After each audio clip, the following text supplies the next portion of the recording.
efectos congénitos. Ahora no vamos a tocar solo fiebre reumática en estas valvulopatías, porque ustedes no solo van a ver fiebre reumática y valvulopatía, sino van a ver insuficiencia mitral, que es una causa muy frecuente, ¿no? Defectos congénitos, el prolapso de válvula mitral, la cardiomiopatía hipertrófica, la comunicación interauricular, algunas veces tipo la osteoprimum, se asocia a un clef mitral y hace insuficiencia mitral. Las adquiridas, que son las más frecuentes, agudas, como la ruptura del músculo papilar, puede ser por un infarto, por una isquemia aguda del miocardio. El ángulo agudo, un traumatismo cerrado, por ejemplo, un golpe, puede dar insuficiencia mitral. Las infecciones, hemos hablado hace 2 clases de lo que es endocarditis, y lo que es la ruptura de la cuerda tendinosa te puede llevar a insuficiencia mitral aguda, y luego también una insuficiencia mitral sobre una insuficiencia mitral crónica. La degeneración mixomatosa de las válvulas también. Hay adquiridas crónicas como las cardiopatías reumáticas, acabamos de tocar eso. Se dice que en 30% de los casos, más frecuentemente en varones. Hay calcificaciones del anillo por la edad, ¿no? Y más también en pacientes con insuficiencia renal, los renales. Las mujeres mayores con hipertensión y diabetes hacen calcificación del anillo y hacen insuficiencia mitral. Las cardiopatías isquémicas, las miocardiopatías dilatadas hacen insuficiencia mitral. Y se dice que un paciente con insuficiencia mitral o un corazón con insuficiencia mitral genera más insuficiencia mitral. ¿Y por qué? Porque cada vez reciben más volumen y cada vez más dilatan el anillo. Y dilatan y producen más. Entonces, si a un paciente no le tratamos la sobrecarga de volumen de una insuficiencia mitral, va a generar más insuficiencia mitral. Lo ideal es disminuir el volumen. Y ahí están, miren, los que puedan ver aquí, este globito que está acá, es una válvula mitral. La válvula mitral debería cerrar como esta, ¿no? La aórtica, los dos pegaditos. Pero acá está prolapsado, está hacia arriba. Entonces va a dejar un agujero y por ese agujero va a pasar la sangre. Esa es una insuficiencia mitral en un paciente que murió por insuficiencia mitral aguda. Recuerden que la válvula mitral tiene partes, su anillo, ¿no? Y tiene el velo anterior, que es el más grande, y el velo posterior, que ocupa más área del anillo, pero es el más pequeño. Y estos también pueden haber lesiones. Entonces, si hay clasificaciones que se hablan del velo anterior, A1, 2, 3, en las comisuras también, y en el posterior, pues hay 1, 2 y 3 también. Entonces, dentro de la fisiopatología de la insuficiencia mitral, podemos dividirla en 2 tipos. Según el tiempo, la insuficiencia mitral aguda, que es súbita, ¿no? Y que es brusca, ¿y qué se produce ahí? Un retroceso, una eyección de la sangre, un retorno de la sangre del ventrículo izquierdo a la aurícula izquierda, insuficiencia mitral. ¿Qué debería pasar normalmente? Toda en sístole, la sangre debe ir a la aorta y a todo el organismo. No debería regresar nada a la aurícula izquierda.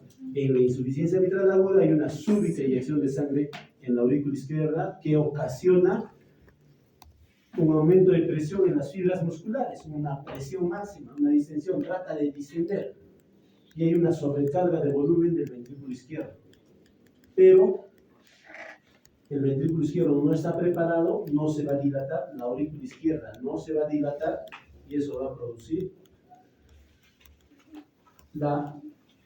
el aumento de la presión. Y ese aumento de la presión va a aumentar en las venas pulmonares. Y se aumentan las venas pulmonares en capilares pulmonares. Y hemos hablado de esto en insuficiencia cardíaca. Eso va a aumentar, va a alterar la oxigenación en la membrana alveolo-capilar y va a producir incluso congestión pulmonar y edema agudo del pulmón. Entonces, uno de los signos principales de insuficiencia mitral aguda es el edema agudo del pulmón. ¿Y por qué con bajo gasto? Porque como no tiene, si bien es cierto, recibe un poco más de volumen en el ventrículo izquierdo, pero al expulsar la sangre, una parte se regresa a la aurícula. Entonces el gasto cardíaco va a estar disminuido. Y la función sistólica del ventrículo izquierdo va a estar normal, o sea, no va a entrar en falla. Entonces, si tenemos ahí, si podemos ver, la presión en un corazón normal, la presión en la aurícula izquierda, esta es una aurícula izquierda, y este es el ventrículo izquierdo, la presión normal es 7 a 10 milímetros de mercurio. Pero cuando hace insuficiencia, se sube hasta casi el doble o un poco más, 25 milímetros de mercurio. Y el volumen regresa sangre y no bombea, entonces va a haber menos gasto. Si antes un gasto era de 100 mililitros, en insuficiencia mitral va a ser 70 mililitros. Entonces vamos a tener un gasto cardíaco bajo y un aumento de la presión en cavidades izquierdas a predominio de la aurícula y venas pulmonares. Entonces la insuficiencia mitral crónica es diferente. La aguda ya hemos hablado. En la crónica hay una fase asintomática. Hay muchos pacientes que tienen insuficiencia mitral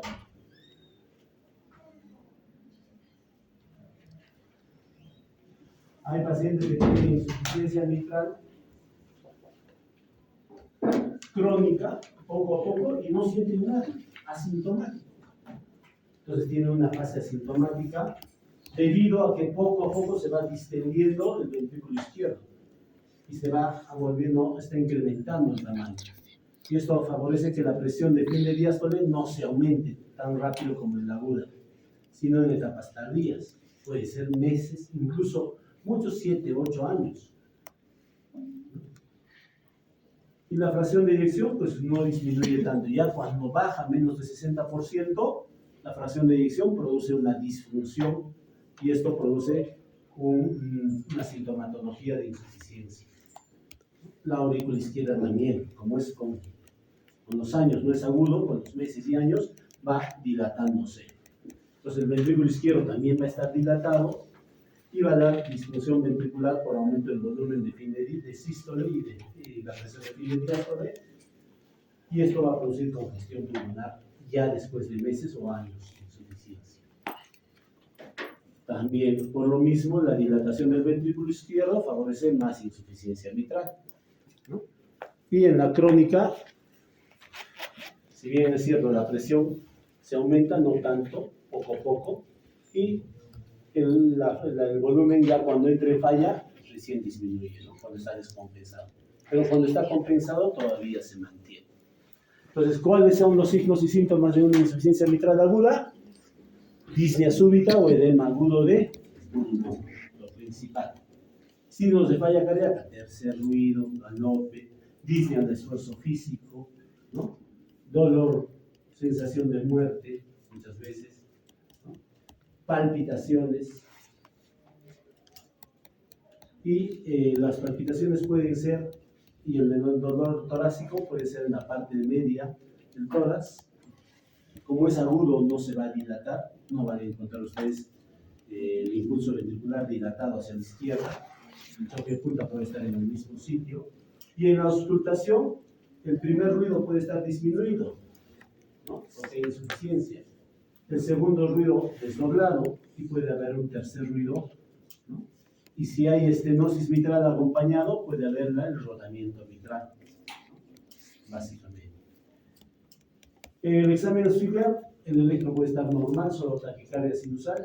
Si está acompañado de una fibrilación auricular, puede haber fibrilación auricular.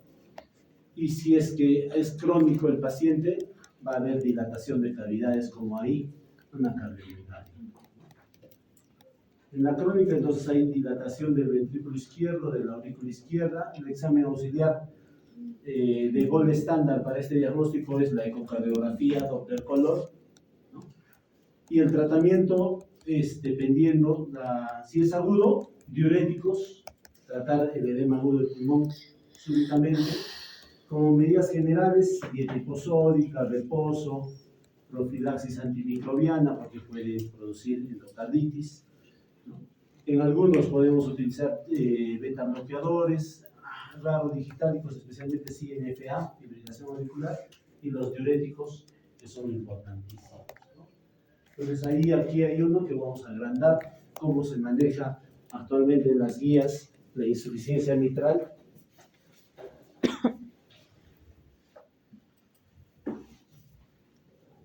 No se olviden de la recomendación ahí en 1, la clase 1. Vamos a ver si se ve.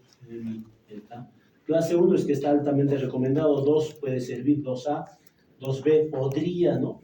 Y la 3 está contraindicado. Si es insuficiencia mitral aguda, vamos a ver aquí, si es primaria, regurgitación mitral primaria, vemos la severidad. ¿Y de qué depende la severidad? De datos en la ecocardiografía.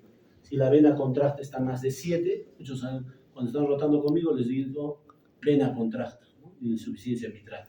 Si está más de 7, si el volumen regurgitante es más del 60%, si la fracción regurgitante es más del 50%, o el ERO o hay dilatación del ventrículo izquierdo, vemos cómo está el paciente. Si está sintomático, ¿no? Con disnea y en estadio de disnea reposo, y la fracción de eyección es más de 30%, hay que llevarlo a cirugía, ¿no? Si no, con recomendación menos, pero puede llevarse a cirugía. Si está asintomático, o sea, en estadio C, ¿no? Tiene síntomas, pero después se compensa. Y la fracción de eyección va de 30 a 60%, pues cirugía de reemplazo. Si es más de 60%, puedes esperar un poco, pero ya piensa en cirugía, ¿no? Y si hay fibrilación auricular nueva o la presión pulmonar es alta, también piensa en cirugía y si no, en monitoreo. Si es insuficiencia mitral progresiva, el paciente está asintomático y está estable, monitoriza. Pero si el paciente está con una insuficiencia mitral secundaria y está sintomático, pues puedes pensar en cirugía, recomendación 2B, y si está asintomático, solo observa.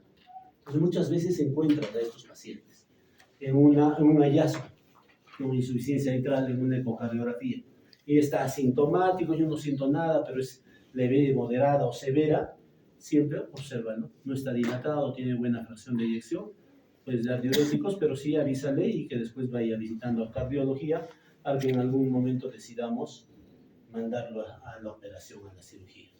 Pero si ya está con falla cardíaca, ya bajó la fracción de eyección, se está dilatando, ya no esperes, derívalo, porque hay que operarlo, si no va a fallar su corazón y se puede morir el paciente.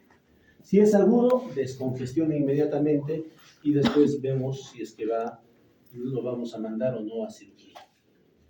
Entonces hay bastantes recomendaciones, ¿no?, que habría que leer. Hay nuevos dispositivos que se están inventando, entonces son dispositivos que se ponen así como en la aorta que van a ver, en la mitral, ¿no? Y son dispositivos que se ponen por la pierna, ya no se necesita abrir el pecho y el corazón para poner estos dispositivos. Se ingresa por la femoral, ¿no? Algunas veces se ingresa por las arterias inguinales y se ingresa con esos cables, se llega hasta la válvula mitral y se pone el dispositivo. Otros entran por la vena, se perfora, como lo que hemos visto en la estenosis del balón Inouye, se perfora el septum y se pone el dispositivo en la posición mitral, ¿no?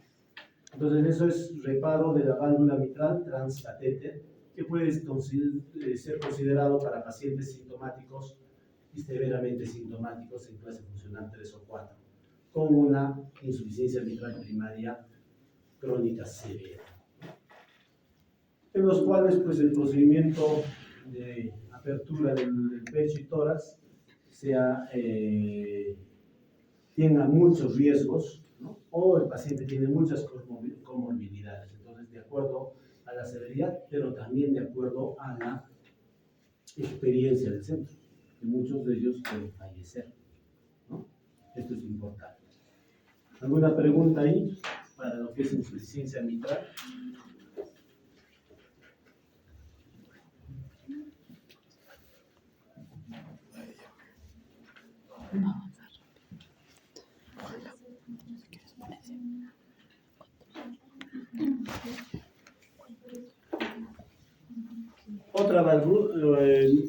Otra valvulopatía importante, y ahora tenemos por ejemplo un paciente, una paciente que está con un ventilador mecánico y tiene un soplo de estenosis aórtica, y que ayer en su casa, creo que estaba en Quillabamba o en el Valle, su hermano lo encontró con un accidente cerebrovascular y lo llevaron y de ahí lo trajeron al Cusco y ahora está con ventilación mecánica, es la valvulopatía aórtica. Entonces, dentro de la valvulopatía aórtica hemos dicho que las válvulas pueden tener dos lesiones. Estenosis cuando se cierra y no deja pasar la sangre, y insuficiencia cuando no cierra bien y retorna la sangre. Entonces, la estenosis aórtica se dice que es el 25% de las valvulopatías y más o menos un 80% de estos pacientes son varones. De acuerdo a la etiología, podemos ver en dos partes. En el lado izquierdo, menores de 70 años. ¿Cuáles son la causa principal? Yo no diría antes degenerativo, ¿no? Pero no, si ustedes pueden ver aquí, el 50% de este estudio de pacientes menores de 70 años tenían aorta bicúspide.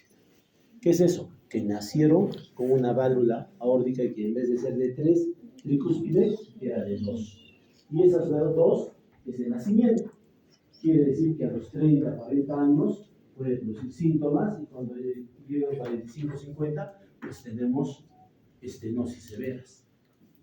Yo tengo una paciente que hace unas 2 semanas ha venido, está anticoagulada y le he mandado a operar a los 36 años por una aorta bicúspide con estenosis aórtica severa, ¿no? Entonces, es frecuente y encontramos. Entonces, cuando ustedes tienen un paciente menor de 70 años y tenga estenosis aórtica, piensen en aorta bicúspide. Otras pueden ser degenerativas, casi un 20%, 18% se dice. Posinflamatorias, estos reumáticas y otras. Hay algunos que nacen en vez de bicúspide, unicúspide, que es más raro, 3%, hipoplásicas e indeterminadas. Pero si el paciente tiene más de 70 años de edad, lo principal, casi la mitad, es por envejecimiento, o sea, las degenerativas. Se envejece, esclerosis por envejecimiento. Ya las bicúspides son más raras, 27%, pero siguen siendo relativamente frecuentes, y las posinflamatorias 23%. Básicamente eso es lo que deben recordar, ¿no? Menores de 70 años, bicúspides. No quiere decir que todas sean, pero es información. Y mayores de 70 años, degenerativas. Hay varias causas. Lo importante en esta diapositiva es que es un proceso inflamatorio crónico que activa los linfocitos, activa los monocitos, ¿no? El LDL, y todo eso produce fibroblastos, ¿no? Miofibroblastos valvulares, calcificación valvular, y todo lo produce. Entonces, es una de las causas. Dentro de las estenosis aórticas hay causas también. Así como en la insuficiencia mitral, en la estenosis mitral, hay causas. Una de las causas es la miocardiopatía hipertrófica. Y si nosotros podemos ver en esta pieza anatómica, en la foto de esta pieza anatómica, miren, esta es la aurícula izquierda. Venas pulmonares, acá se ve 3, que están llegando a la aurícula izquierda. Se ve la válvula mitral, con sus velos y cuerdas tendinosas, pero se ve un ventrículo izquierdo bien grande, hipertrófico, tanto el septum bien grueso y como la pared lateral. Esto es una cardiomiopatía hipertrófica. Es una enfermedad congénita que ha nacido el paciente con un corazón grueso. Y cuando lo tienes un paciente grueso, un corazón grueso, ¿qué va a haber en el septum? Puede ocupar todo este septum el tracto de salida de la aorta. Aquí está la válvula aórtica y aquí está la aorta ascendente y seguramente el tallado de la aorta. Esta parte puede cerrarse, entonces en sístole puede hacer turbulencia porque está cerrado y se comporta como obstrucción. Y eso se llama cardiomiopatía hipertrófica obstructiva.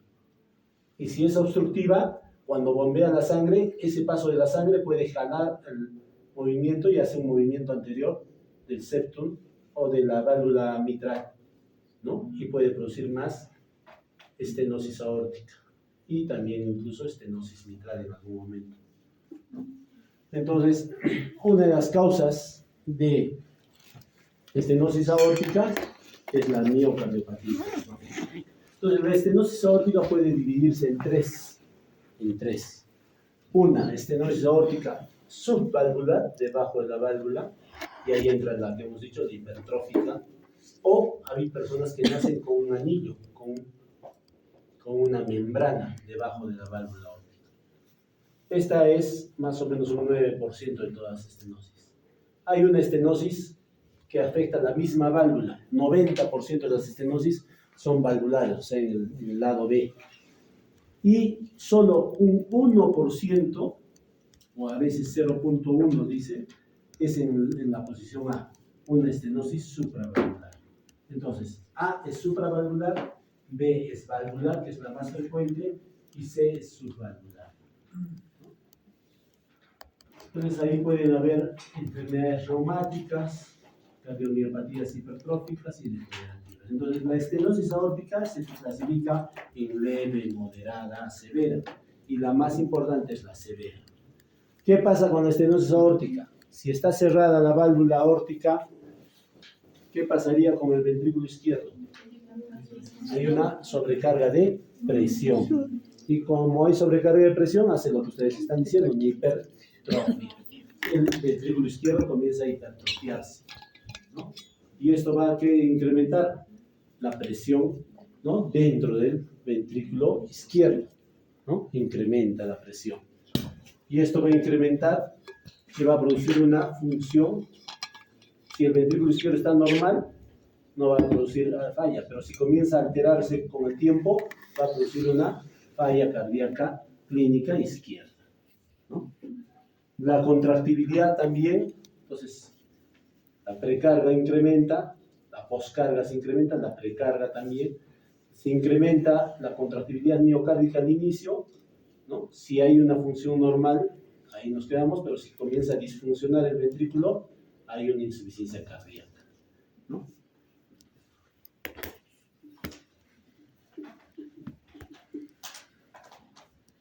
Si hay un anormal funcionamiento de la válvula y hay una sobrecarga excesiva de presión, va a producir falla cardíaca.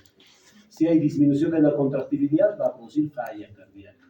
Si hay disfunción en la relajación del ventrículo, va a producir falla cardíaca.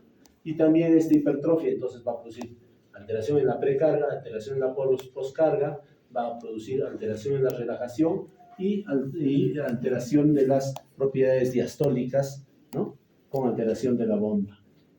Entonces, ¿cuál es el síntoma principal de la estenosis aórtica? Disnea. Pero hay pacientes asintomáticos, sí.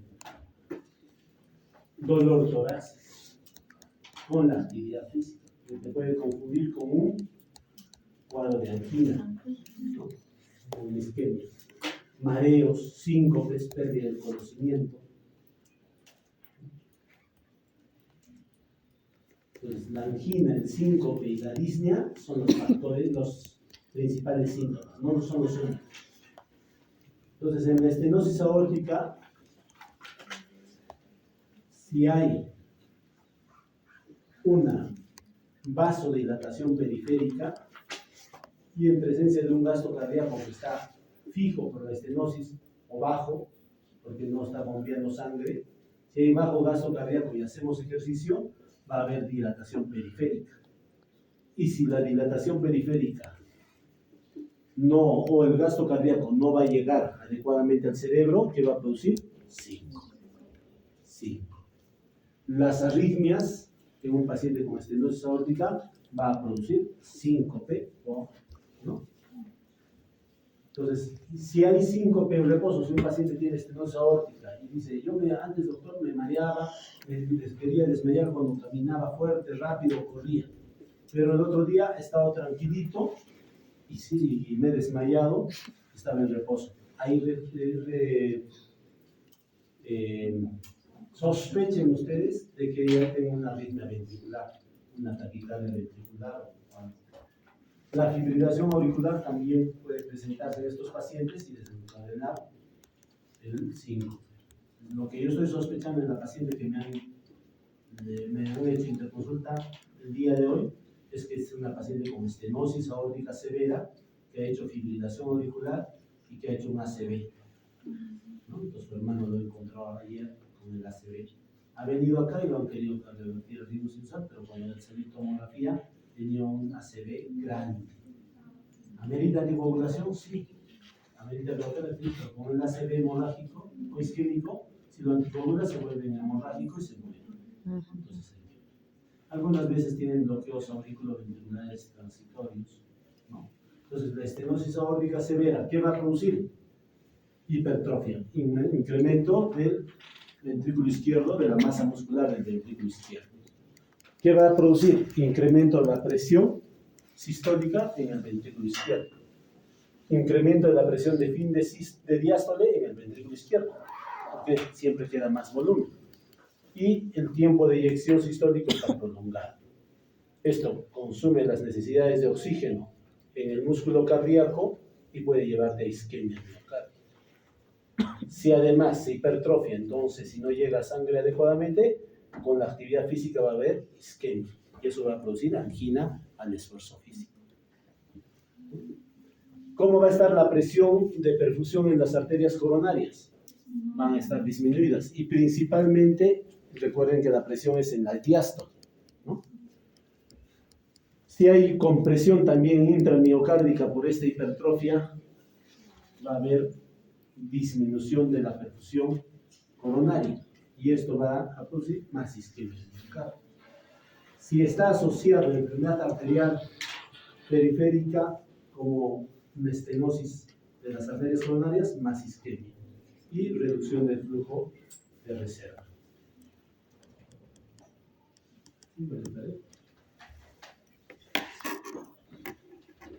¿En qué salón va a ser? Salón de grado 1. Yo estoy en el...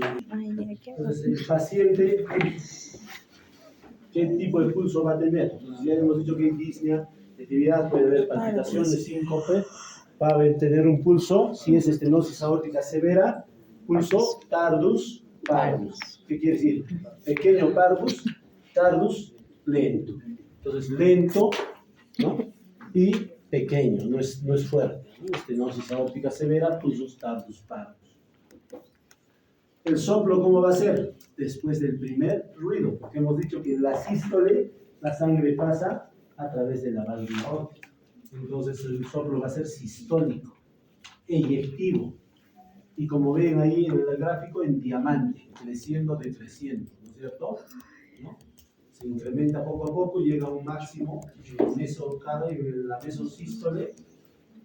Y si es muy severo, el soplo se hace telesistólico, o sea, al final de la sístole.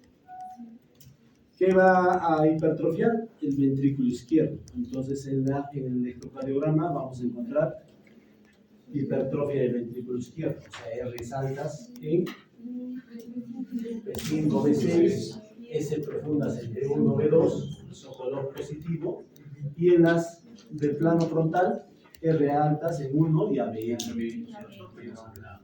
Entonces, si ustedes pueden ver aquí, hay Sokolov positivo B1, S profundas, y en B5, B6, R altas. Y si sumamos 5, 10, 15, 20, 25, 30, 35, 40, 45, 50, 55 solo en la orden de R más esto, pues son como 80, ¿no? Entonces, más de 35 y mayores de 45 años es un Sokolov positivo. Pues hay hipertrofia del ventrículo izquierdo, ¿no? En la radiografía que van a encontrar, crecimiento puede encontrar normal. A veces el ventrículo izquierdo no se dilata todavía, ¿no? Puede estar el índice cardiotorácico menos, pero si está dilatado, hipertrofia del ventrículo izquierdo. La aorta desenrollada, en la ecocardiografía, la válvula aórtica está andacito, para los que no han rotado todavía, están rotando, se van a acordar, y los que han rotado, aurícula izquierda, válvula mitral, ventrículo izquierdo, septum, esta es la válvula aórtica. La válvula aórtica y esta es la aorta ascendente. Y miren cómo está eco refringente, muy blanco, ¿no? Normalmente se ve como dos pelitos que se abren y se cierran. Ahí está calcificado el anillo, está eco refringente, está engrosado los velos y eso produce la estenosis aórtica, ¿no? La apertura va a estar disminuida y el gradiente va a estar incrementado.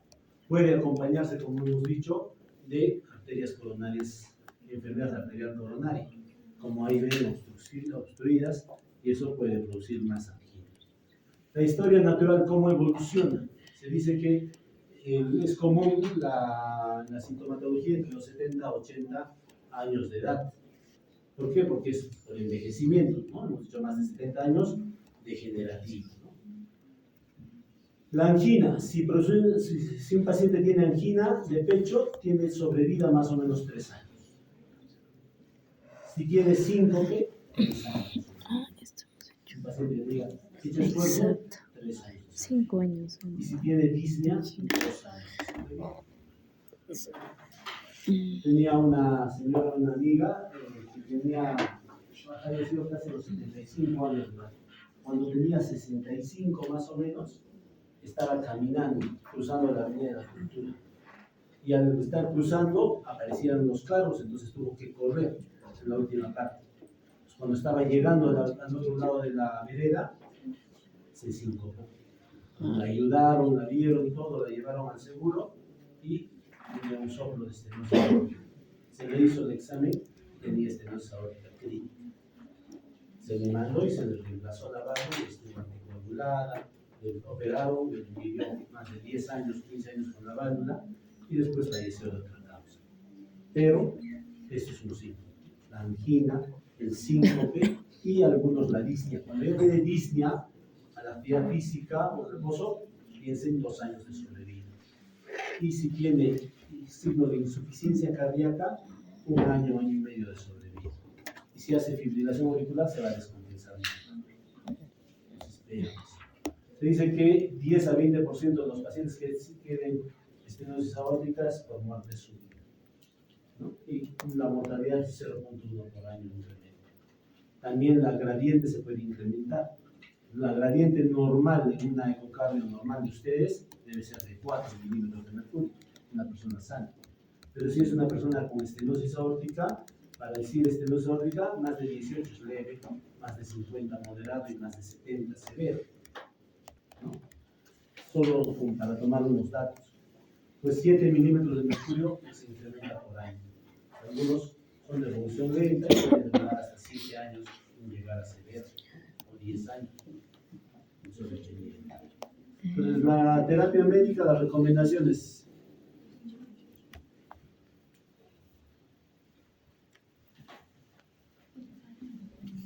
Entonces dice, si encontramos un paciente con estenosis aórtica severa e hipertensión arterial, el tratamiento es de acuerdo a las guías de hipertensión, ¿no? IECAS, ARAS, o diuréticos o calcioantagonistas, ¿no?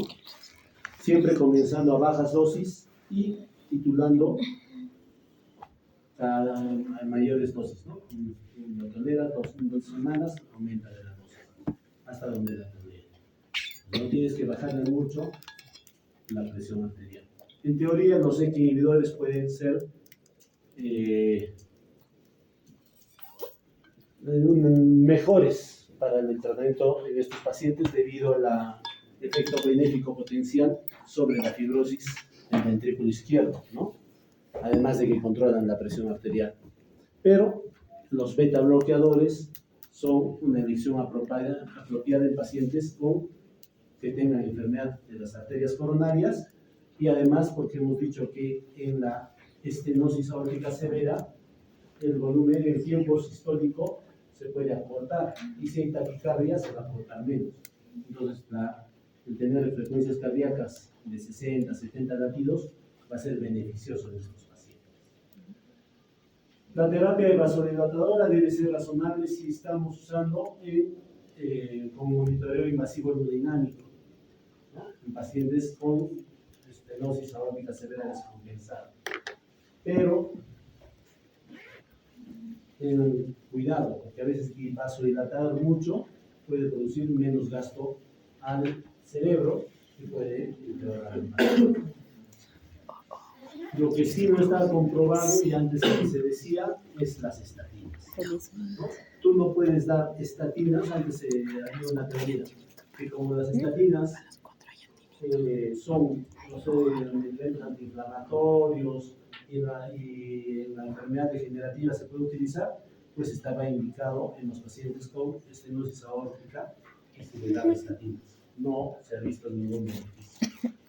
Sí puedes usar estatinas en un paciente con estenosis aórtica, sí, si es que tiene aterosclerosis, si tiene dislipidemia, ¿no?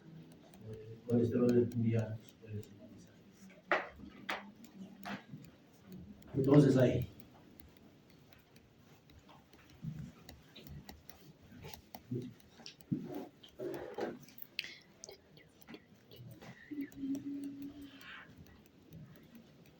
Si hay válvula aórtica normal con disminución de la apertura, dices estenosis aórtica. Si es severo, de acuerdo a los gradientes, ¿no? La velocidad máxima es más de 4 metros por segundo, la gradiente media es más de 40.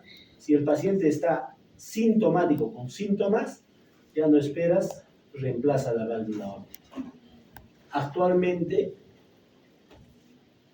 en el Perú y en pacientes en vías de desarrollo se abre y se reemplaza la válvula. En el mundo entero, en pacientes en hospitales de países desarrollados, lo que hacen es un TAR por el transcutáneo nada más. Sin abrir el pecho, van y casi el 90% operan y le ponen la válvula. Es más rápido, se recuperan más rápido, ¿no? Entonces, piensen en eso. Dos, si el paciente está con estenosis aórtica severa, pero está asintomático, ve la fracción de eyección. Si la fracción de eyección está en menos del 50%, o sea, ya se está cayendo el ventrículo izquierdo, opéralo, cambia la válvula, ¿no? Si tiene otras cirugías, tal vez tenga estenosis de las arterias coronarias y hay que hablar, o valvulopatía mitral, reemplaza la válvula, ¿no? Si la gradiente media está más de 60 milímetros y es de bajo riesgo y la velocidad más de 5 metros, reemplaza la válvula, pero tiene menos recomendación. Si tiene un transtorácico anormal en la ecocardiografía, reemplaza la válvula, ¿no? Y menos, puedes reemplazar la válvula aún tenga la velocidad incrementada de 0.3 metros, ¿no? O tenga bajo riesgo quirúrgico. ¿Qué pasa si el paciente no tiene una gran estenosis aórtica, ¿no? La velocidad es de 3 a 3.9, es moderada, no llega a 40 milímetros y el paciente está sintomático? Si la fracción de eyección cae menos del 50%, debes pensar en reemplazar la válvula con una recomendación, grado de recomendación más leve, ¿no?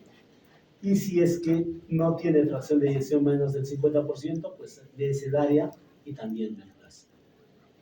Entonces, ¿esto, doctor, es para especialidad? Sí, es para especialidad. ¿Pero debo conocerlo? Sí, debes conocerlo. Lo más importante es, si tienes un paciente con estenosis aórtica y está sintomático, derívalo. Puedes darle betabloqueadores. Recuerda que los betabloqueadores pueden bajarle inicialmente la fracción de eyección. Entonces, trata de no usarlo a todos, ¿no? Y si tienes estenosis aórtica severa asintomática, pues si el cardiólogo te dice que va a estar recibiendo tratamiento, siempre hay que mandarlo cada cierto tiempo para ver si eso ha cambiado, si ha caído la fracción de eyección, si se está dilatando, si la gradiente se está incrementando. Eso es lo más importante, ¿no? Derivar.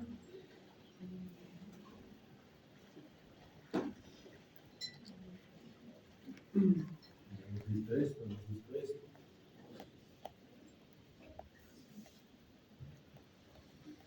El reemplazo de la válvula aórtica está recomendado en pacientes sintomáticos con estenosis aórtica severa. Si ya comienza a agitarse, a tener síncope, a disnea, y tiene estenosis aórtica severa, reemplaza. Teníamos la otra vez un paciente de 84 años que no tenía estenosis aórtica severa, pero no tenía ningún síntoma. ¿Por qué? Porque dentro de la casa caminaba y todo. Ahí se lo observa.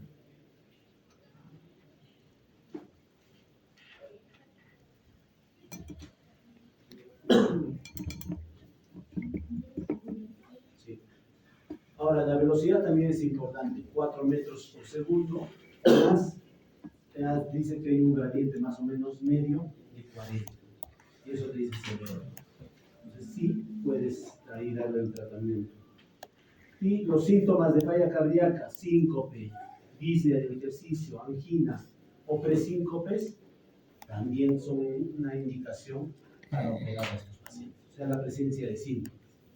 Una es la presencia de síntomas, el otro es la gradiente y el otro es la disminución de la apertura sistólica o la calcificación de la válvula, ¿no?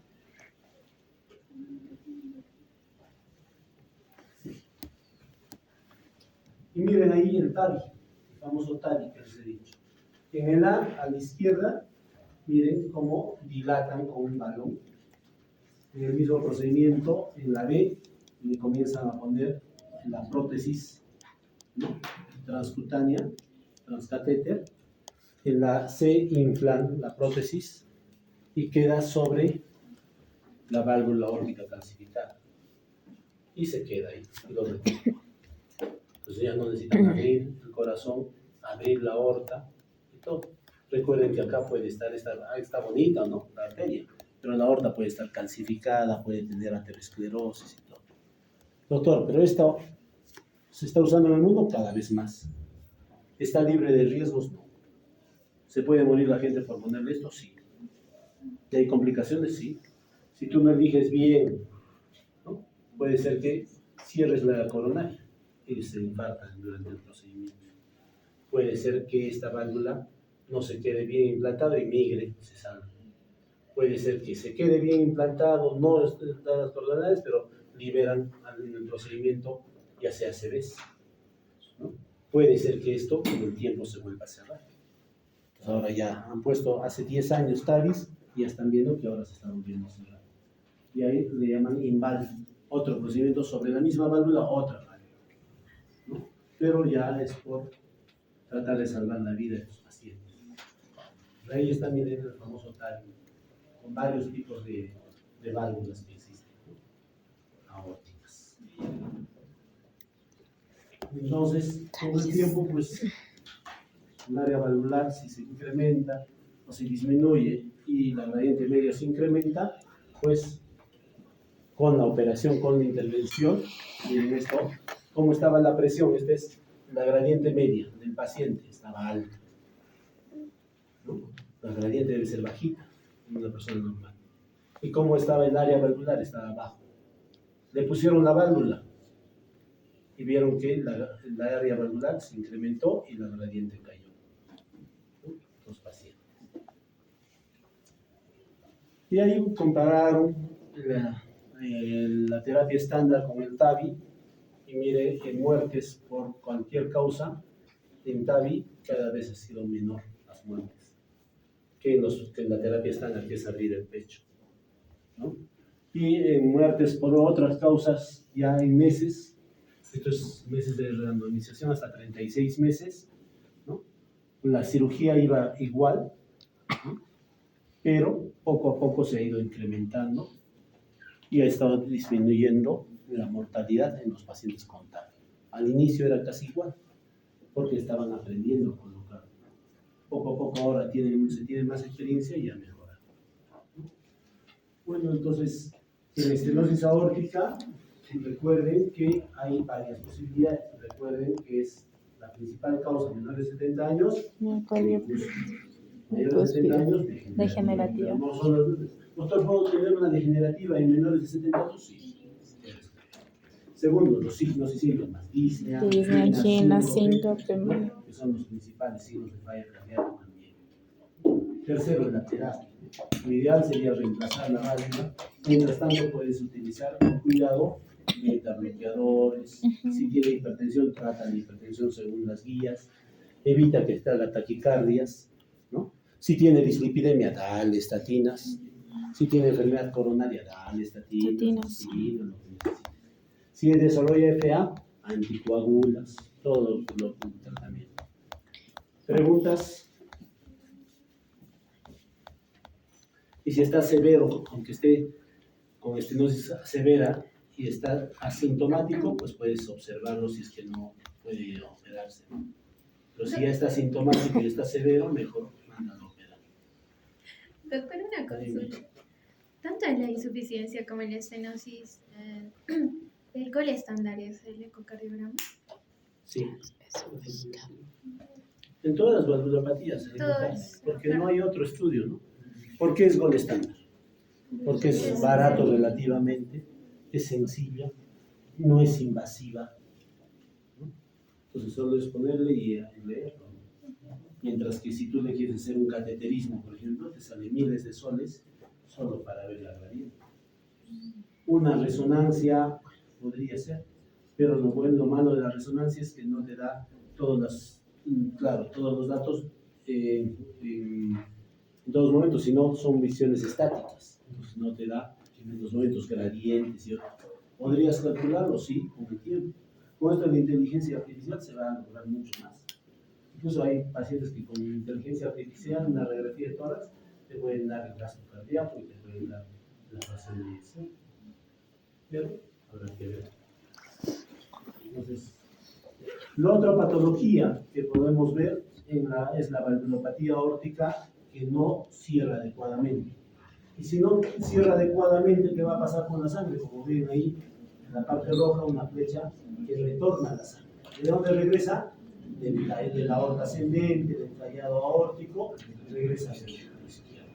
Entonces, ¿qué va a aumentar? Va a aumentar la carga, va a aumentar más volumen a la izquierda. Hemos dicho que en la estenosis aumenta la poscarga, porque se cierra la válvula, aumenta la resistencia. En la insuficiencia aumenta la precarga. Más volumen al ventrículo izquierdo, más precarga. Y si igual que en la insuficiencia mitral, si es agudo, va a encontrar un ventrículo izquierdo no preparado, más rígido, y va a poder aumentar la presión súbitamente. Entonces aumenta la aurícula izquierda, capilares pulmonares y edemas del pulmón. Si es crónico, poco a poco el ventrículo izquierdo se va a dilatar, va a aumentar los volúmenes y al final ya las presiones recién va a ser disnea en etapas finales. Entonces la insuficiencia aórtica puede ser causada o producida por enfermedad valvular primaria, una esclerosis, una reumática, una degenerativa, una congénita, ¿no? O por enfermedades de la raíz de aorta, también, un aneurisma, una sífilis y otras que dilaten la raíz de la aorta pueden llevarte a dilatación del anillo e insuficiencia aórtica. La enfermedad valvular primaria puede ser congénita o adquirida, puede ser aguda o crónica. La enfermedad de la raíz de la aorta también puede ser genética, degenerativa o degeneración quística de la media o la aterosclerosis, y adquirida también algún otro.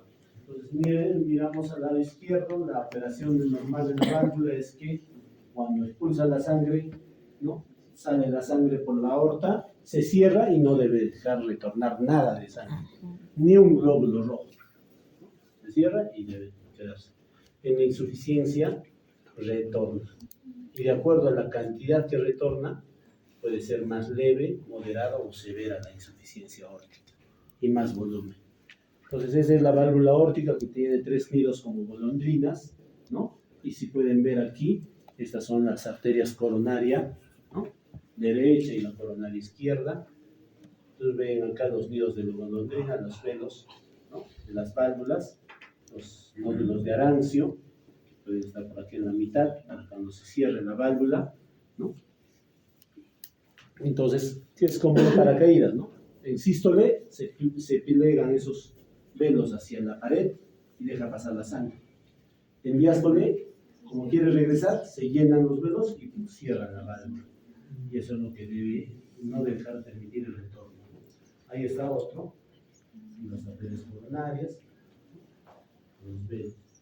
Cuando hay dilatación, por ejemplo, en este paciente tiene un aneurisma de aorta ascendente. Pueden ver ahí, ¿no? A la izquierda y en la derecha en rojo está su reconstrucción. Ven cómo la aorta ascendente está dilatada. Eso dilata el anillo y va a volver insuficiente la válvula aórtica. Entonces, en la fisiopatología, la regurgitación aórtica va a ser regurgitación diastólica, retorno de la sangre en diástole. Entonces, el soplo, ¿cómo sería? Diastólico. Soplo diastólico. Si hay soplo diastólico, regurgitación diastólica, aumenta el volumen del ventrículo izquierdo. O sea, le va a llegar sangre de la aurícula como siempre, pero también de la aorta, de la raíz de la aorta, y va a tener más precarga, más volumen. Entonces, el próximo volumen sistólico, por la ley de Frank-Starling, va a ser mayor. ¿Qué dice la ley de Frank-Starling? A mayor volumen, mayor distensibilidad de la fibra, más fuerza de contracción. Si ustedes quieren recordar, es como un globo nuevito que ustedes lo llenan con agua. Si le llenan harta agua y lo sueltan la boquilla, va a bombear fuerte. Si después llenan poco agua y sueltan la boquilla, va a bombear menos cantidad y menos potencia. Es lo mismo en el corazón. Pero en algún momento, como el globo, el corazón, con los meses, con los años, se va a dilatar. Y por más que le llenes más volumen de agua, la contracción de él va a ser menor y va a ser el volumen sistólico menor.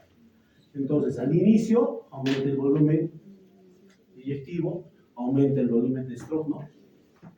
La presión arterial diastólica va a caer un poco, y recuerden que la coronaria se irriga en diástole.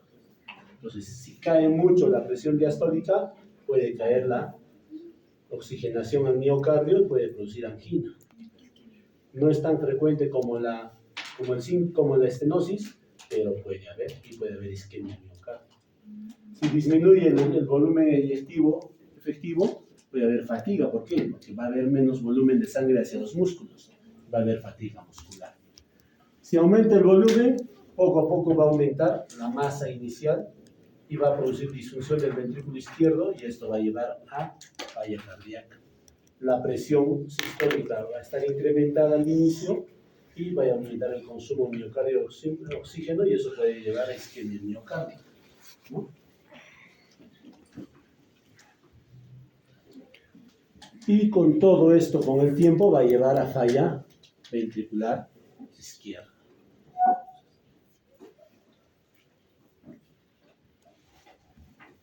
Acá podemos ver la representación esquemática de varias formas de hipertrofia del ventrículo izquierdo. Hemos dicho que en la izquierda, arriba, donde dice NL, es lo normal.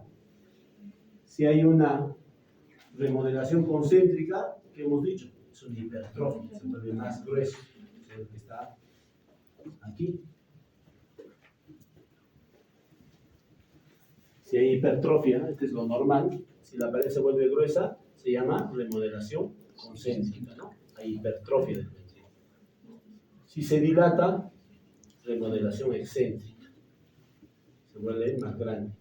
Y esto puede, en la fase descompensada, puede llevar a un ventrículo izquierdo más dilatado.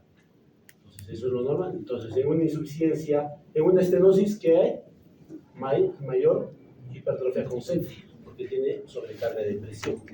En la insuficiencia que estamos tocando ahorita, más volumen. Hay tendencia a la remodelación excéntrica, a la dilatación del ventrículo izquierdo. Entonces, en una aguda versus una crónica, si hay insuficiencia aórtica aguda, porque se rompió los velos, porque es endocarditis, por un traumatismo, por cualquier cosa, regresa más volumen, el ventrículo izquierdo estaba normal. Entonces no va a poder recibir todo ese volumen, no se va a poder dilatar, aumenta la presión. Eso aumenta la presión en la aurícula y aumenta la presión y va a producir congestión pulmonar, edema agudo del pulmón. Si es crónico, poco a poco va a estar recibiendo más volumen, va a estar con la ley de Frank-Starling poco a poco bombeando más.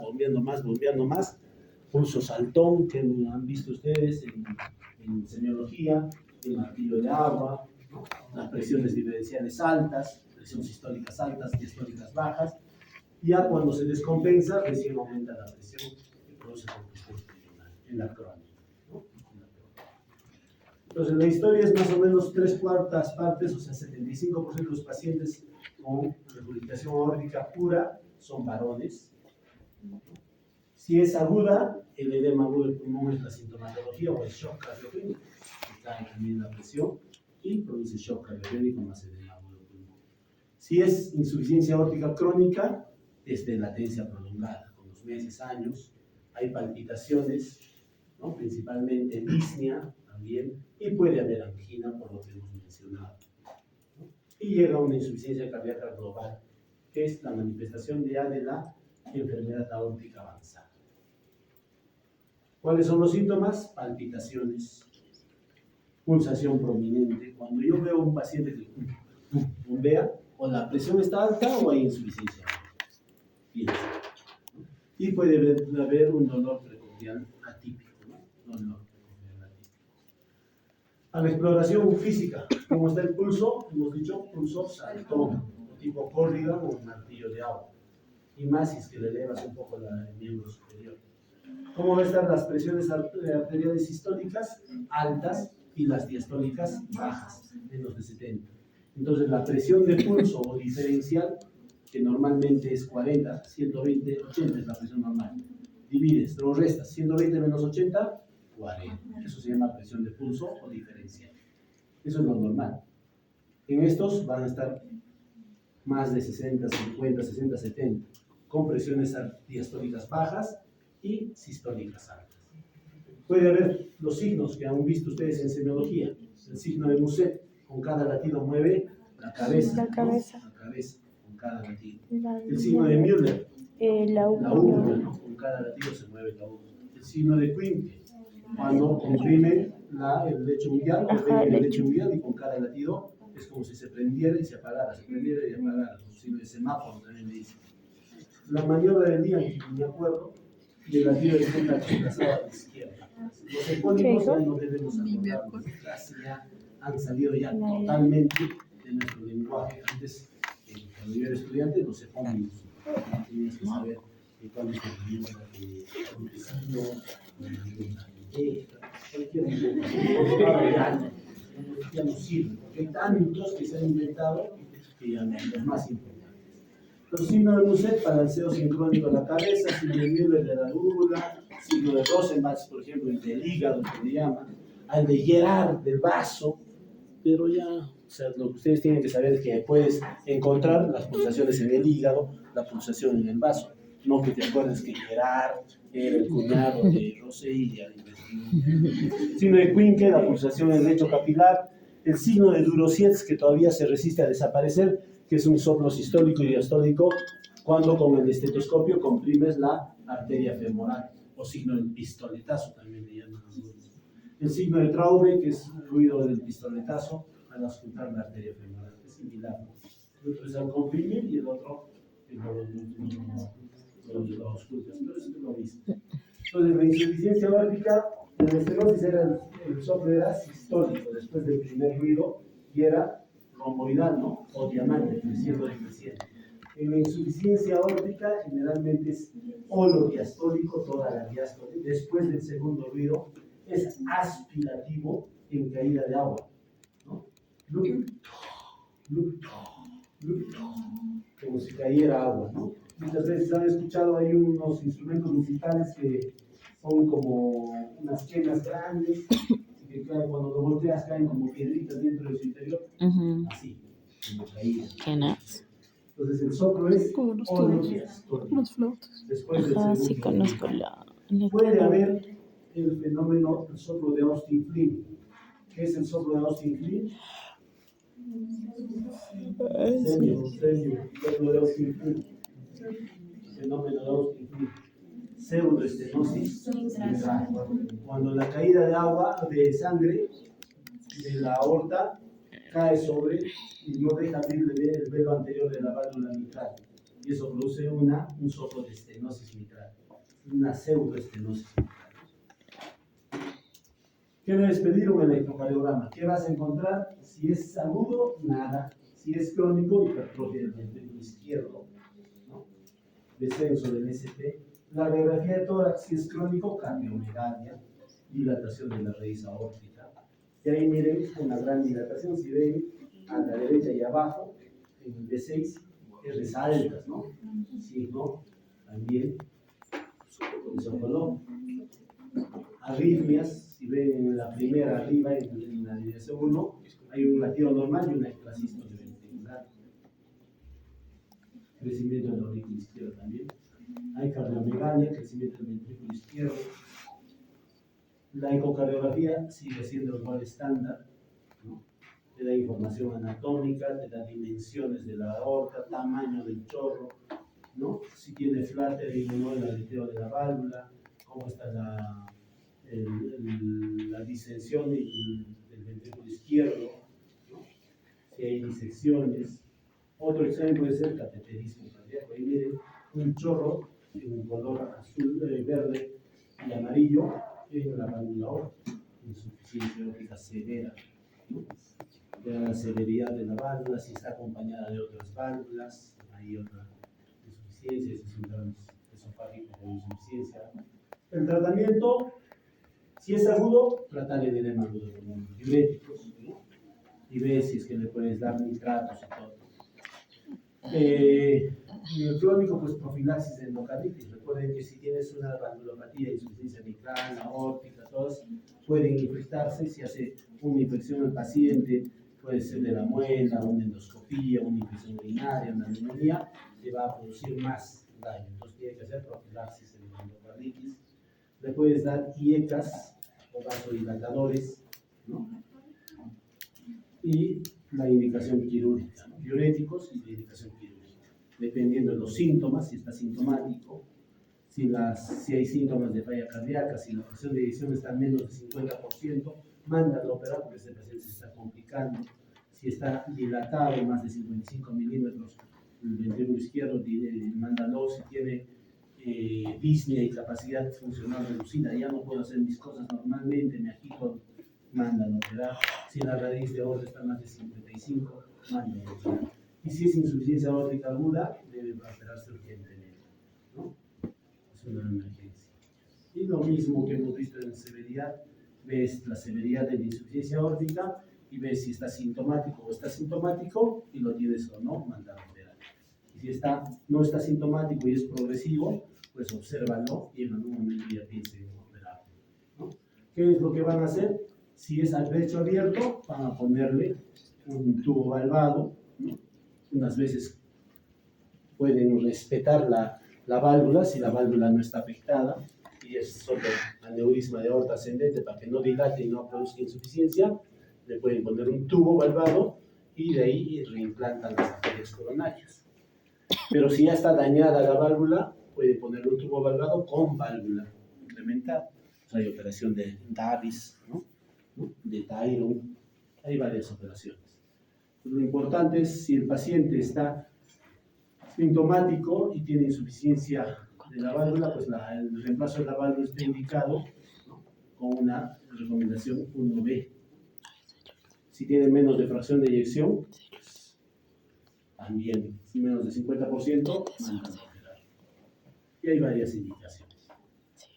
Entonces, no se olvide que la valvulopatía mitral y aórtica son frecuentes, no solo son reumáticas, pueden ser degenerativas, pueden ser congénitas y te pueden llevar a la descompensación aguda y a la muerte.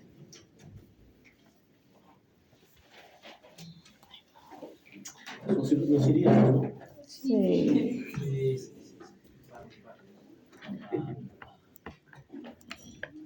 Y por último, la valvulopatía tricuspidia, ¿no? Y para el próximo vamos a dividir esta clase en dos, como siempre.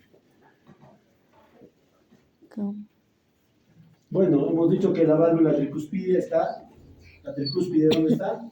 Entre la aurícula derecha y el ventrículo derecho. Es una válvula derecha, ¿no?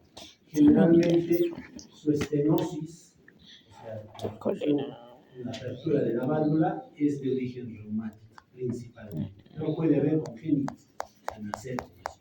Más frecuentes en mujeres asociadas a estenosis mitral. O sea, si tiene estenosis mitral o si tiene estenosis tricuspidia, debe tener estenosis mitral. Las causas no reumáticas son raras. Congénitas, por ejemplo, lupus, que eso se llama la enfermedad de Lipman-Sachs, la enfermedad de Epstein, ¿no? Una valvulopatía, síndrome de carcinoides, endocarditis infecciosa, hemos dicho, especialmente los drogadictos parenterales, tumores y tromos. Entonces, en la fisiopatología, ¿qué pasaría? Si no se abre bien la válvula tricúspide, entonces habría una disminución del gasto cardíaco del ventrículo derecho, o sea, le llega menos volumen al ventrículo derecho. Aumenta la presión en la aurícula derecha, menos volumen, se cierra, más presión. Presión retrógrada da vena cava superior y vena cava inferior. Va a haber incuritación yugular y hepatomegalia, ¿no? Entonces, el soplo va a ser en sístole o en diástole. Igual que la estenosis mitral. Diástole. El paso de la sangre de la aurícula al ventrículo es en diástole. Entonces, el soplo tiene que ser diástole. ¿Qué van a encontrar en la anatomopatología? Fusión de las comisuras, fibrosis de la válvula, de los bordes libres, acortamiento y fusión de las cuerdas tendinosas. Raramente se produce calcificación. Si es que es reumática, pues va a haber compromiso frecuente de la válvula mitral.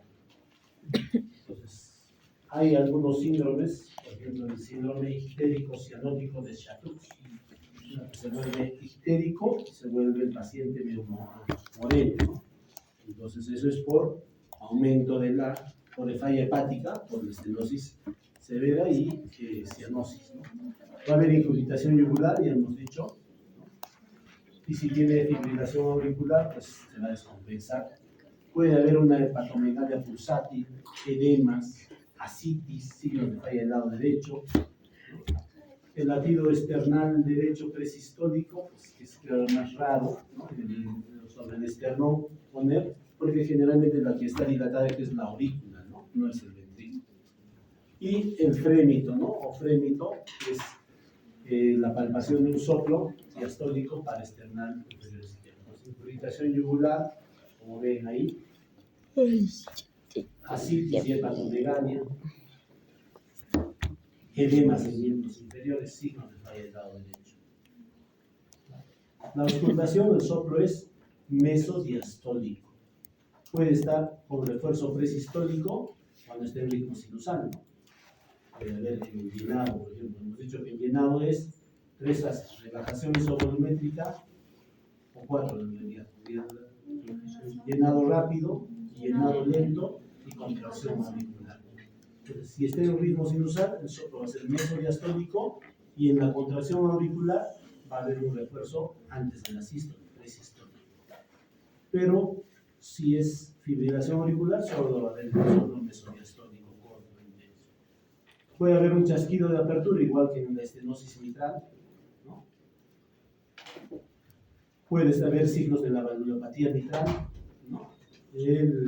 La facies de qué? Facies mitral o de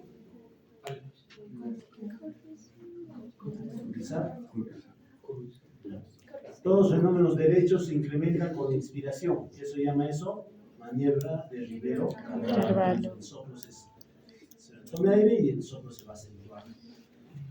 Entonces el soplo es, como está ahí, mesodiastólico o presistólico. El electrocardiograma elige especialmente la onda P pulmonar, que puede aparecerse, ¿no? Por dilatación de la aurícula derecha. Tiene intervalo P prolongado y dilatación de la aurícula derecha. En la radiografía, pues aurícula derecha, cava superior dilatada, la arteria pulmonar está normal, los campos pulmonares están claros, la P pulmonar, y en la ecocardiografía todos los hallazgos. Bueno, hay signos de la ecocardiografico de la estenosis, pues ahí se ve, y acá se ve la estenosis tricuspidia. Este es el ventrículo izquierdo, esta es la aurícula izquierda, esta es la aurícula derecha bien grande, el ventrículo derecho y la válvula tricuspidia está cerrada. Pero también se acompaña de una válvula mitral estenosa, entonces es reumática, afecta a las dos. Tratamiento: si el área es menos de 2 centímetros cuadrados y el gradiente medio es más de 5, se da el tratamiento. Si es que hay que operar junto con la cirugía de la válvula mitral, si es que causa reumática. ¿Se puede hacer comisurotomía percutánea con valor, igual que la mitral? Sí, se puede. Si es que solo está afectado a los pelos, no del anillo ni las cuerdas tendinosas. Y la otra es comisurotomía quirúrgica, ¿no? Abrir y abrir esa. Hay bioprótesis, dice que se clasifican, aunque últimamente en el Perú, en el INCOR, se está haciendo algunas prótesis biológicas en esto, ¿no? Pero recuerden que las prótesis biológicas más se calcifican. Entonces hacen prótesis mitrales que se ponen en válvulas minúsculas, aunque las válvulas se reducen. Y la última, la insuficiencia tricuspide. En vez de cerrarse, no se cierra bien y hace que se regrese la sangre. Regresa la sangre del ventrículo derecho a la aurícula derecha. La causa principal es fisiológica. La insuficiencia tricuspide es fisiológica, la causa principal. Pero puede haber lesiones anatómicas, ¿no? Reumáticas, no reumáticas como endocarditis, Epstein, prolapsos congénitas, enfermedades del tejido del músculo capilar, del tejido conectivo. Pero si es una anatomía normal, es más por dilatación del anillo pulmonar. Entonces es más secundaria que la elevación de la presión del ventrículo derecho, secundaria a una enfermedad cardíaca izquierda o pulmonar. Esa es la principal causa. Puede ser congénita, doctor, sí, la estenosis pulmonar, la hipertensión pulmonar, el infarto del ventrículo derecho, ¿no? Pero la causa más frecuente de insuficiencia tricuspidia es la funcional o secundaria. Esa es la principal causa. Y eso es una recuperación del lado derecho o insuficiencia tricuspidia. Entonces, como no se cierran bien las válvulas tricuspidias durante la sístole, se produce un regreso de sangre hasta el ventrículo derecho, hacia la aurícula derecha. Lo mismo que la insuficiencia mitral que hemos visto antes, pero en el lado derecho. Lo mismo. Sobrecarga de volumen de ambas cavidades, entonces dilata. En la estenosis solo dilata la aurícula. En la insuficiencia dilata aurícula y ventrículo. ¿No? Todas las cavidades derechas. Y si no es suficiente la dilatación, pues ahí vienen los síntomas, ¿no? La clínica, pues distensión inferior, falla derecha, infiltración regular, ¿no? La onda B muy prominente, el colapso hiperfurno, el reflujo hepatoyugular, hepatomegalia, ascitis, edemas, disminución del gasto cardíaco. El soplo ya no es diástole, ahora es en sístole, porque en sístole se contrae el ventrículo derecho y en vez de mandar todo por la pulmonar al pulmón, una parte regresa a la aurícula derecha. Entonces es un soplo holosistólico en el borde paraesternal inferior, ¿no?, del lado izquierdo. Aumenta con la inspiración porque está en el lado derecho, vívero cargado positivo, ¿no? Y disminuye con la expiración y con el valsalva, ¿no? Puede haber tercer ruido, ¿no? Y cuando es secundaria hipertensión pulmonar se acentúa el segundo ruido del foco pulmonar. Pruebas complementarias del electro, dilatación de cavidades derechas, radiografía, cardiomegalia importante. Ecocardiografía es el gol estándar. Hay una dilatación de cavidades derechas, pero también pareciera izquierda. Y ahí se ve donde están las flechas y dice aurícula derecha, el ventrículo derecho, ahí no es insuficiencia. Entonces la insuficiencia tricuspidia puede dilatar cavidades derechas, ahí ven el eje a la derecha, en uno ven heces profundas y en B1 bloqueo de rana derecha con crecimiento de cavidades derechas. Y secundaria una valvulopatía izquierda. Tratamiento, hay que tratar la causa, ¿no? Por ejemplo, si es una estenosis mitral, pues hay que tratar la estenosis mitral para desaparecer la insuficiencia tricuspidia, ¿no? Si es afección severa, el tratamiento es quirúrgico, hay que reemplazar o reconstruir el anillo, aniloplastía. Se puede poner un anillo protésico, prótesis valvular biológica, pero si hay afección orgánica, ¿no? Se puede. Y la endocarditis, pues hay que darle el tratamiento médico y recambio de la válvula, ¿no? Porque se reinfecta. Entonces aquí también, ¿no? Si es insuficiencia progresiva, funcional, si es leve o moderada, pues estar viendo hasta que se dilate y de ahí reparar la válvula, pero menos recomendable. Si está asintomático pero es severo y es funcional, puedes reparar la válvula. Si es primaria, pues piensa en reparar y es progresiva. Si está sintomático severo, ya pues hay que reemplazar la válvula o hacer una reconstrucción de la válvula. Ya están reconstruyendo la válvula, ¿no? Y poniendo un anillo más en blanquito, ¿no? Los anillos. Entonces, ¿es frecuente las valvulopatías tricuspidias? Bueno, se dice que 1/3 o 1/4 de la población tiene un grado de insuficiencia tricuspidia leve, que no es importante. Las otras son secundarias. Pero cuando tengan severas y sintomáticas, hay que revisar. ¿Listo, chicos?